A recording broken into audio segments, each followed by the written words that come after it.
Some of the lessons for Ontario. So there's a lot of strengths among Ontario's industries, and it's something that we sometimes forget. And as Tiff, in his new role with us, has fondly reminded us, it's 15 years worth of titles of lurching, pushing, hoping for growth. Sometimes it can get a little bit dark and dreary when you read that waterfall. But I do think there's some hope and some opportunities, particularly for some of our industries in Ontario. We have strong talent, but we continue to face what is commonly referred to in the media as the skills gap. Soft skills, some of our IT and technical skills. And obviously with a newly amalgamated ministry at the province, that's something that they can try to focus on and try to bring some of those skills to bear. The province's capital investment strategy needs improvement. This is a file that's shifted over years, and sometimes the data and the anecdotes don't necessarily line up. We've had some of our panel members mention to us that if you have a good idea in the province of Ontario right now, you can probably get access to capital. Startup capital is not our problem. It's patient capital and longer-term capital.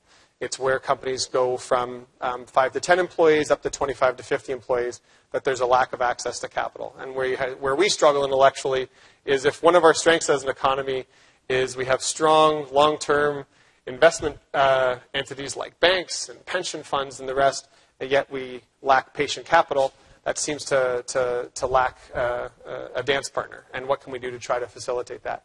And I see some friends as well. I know that the federal government is contemplating how they're going to start to play in this space with some $800 million over 4 years and on the innovation and cluster space. And that'll be another area that we'll be watching with interest as an institute. We have opportunities to continue to collaborate for growth. And this is something we've really been pleased to see. For those of you who remember last year's annual report, the province has traditionally been really strong at creating connections between academia and business or business and government, but where we've maybe failed from time to time is collaboration within industries or between businesses. And we're starting to see some signs that that is no longer the case. There's a generation of leaders who are now passing on some of their knowledge to the next generation, and hopefully some of that collaboration can work. And the reason that it's so important and the reason that this productivity gap matters, sometimes in Ontario, we're the biggest kid in a fairly small pond, but we are only 13 million people. There are some cities worldwide that rival us from a population perspective. And if we do want to compete in a global economy, and if we do have some ripples from our trade partner to the south, we need to look to other people. We're going to need to find ways to grow, scale up, and promote our excellence around the world. And then lastly, as we said before, skills gap that may threaten the province's competitive advantage.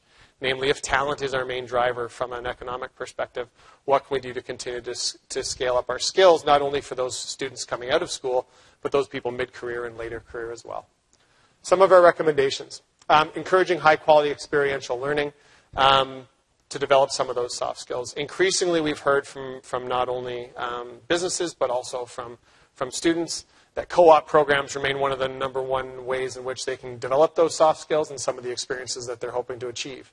That being said, not everyone in the world is going to develop a Waterloo co-op program for every program at every university and college around the province. There's going to need to be some specificity to those depending on the industry, depending on the labor market, and working with partners not only in the private sector but in academia. Secondly, encouraging employers training to develop and attract hard skills. This is a hard one. There seems to be a live conversation increasingly, and one of my big bugaboos these days is that particularly baby boomer employers referring to millennials as a monolithic population, and as if they are the first generation to have a sole entity and sole identity unto themselves. There's a joke that I heard someone say that it goes back as far as cavemen. Someone in a cave probably said, oh gosh, those guys who invented fire, they were so lazy. They didn't work very hard. It still continues today. We're complaining about millennials. I think they bring a lot to the table. But one of the challenges they're facing is employers are increasingly saying, why should I spend my money training them? They come to work for me for 2 or 3 years. They move on. If every dollar I invest in them is a waste of money because they're only going to stay with me for a certain period of time.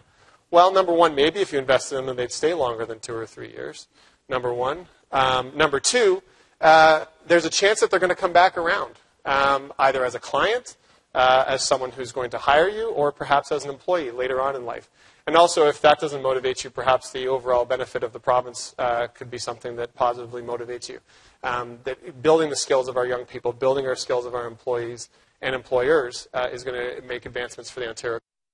And lastly, as a guy who just dropped off a 3-year-old dressed as a fairy princess this morning at daycare, she has magic this morning. The wand was a bit of a battle. But improving access to childcare and settlement services. Back to the piece that Tiff was mentioning earlier, while our participation rate and the number of people in our workforce is high, on the productivity side, we continue to underserve certain people. And it's not that we want to get women back to work. It is an aspect of perhaps most professional faculties on university campuses currently have over 50% women. Yet the policies we've designed have not done much to move the dial to make sure that we get those people working to their maximum. And then we invite people to this country with skills and attributes, and then don't do everything we can to make sure that they can work to their fullest. We're leaving money on the table for them, we're leaving money on the table for ourselves, and we're leaving money on the table from a tax perspective. Increasing access to capital to invest in Ontario's industry strengths. Considering tax incentives, we have talked about flow-through shares for quite some time. For those of you who are tax geeks, I will let you read the report in that sense, but trying to talk about some of the incentives. To quote Roger Martin, I'm just trying to make the tax system less dumb, and this is one of the areas that we can look at, as well as some alternative financing options to increase capital. The purpose of which, as I say, is to scale up our businesses. We have said this before, we are really good at staying small. In Ontario, one of the things that happens is the tax system incentivizes you to get to a certain point as your business and not grow. It actually incentivizes you to create another small business rather than get over that wall, grow, and start to export into other markets.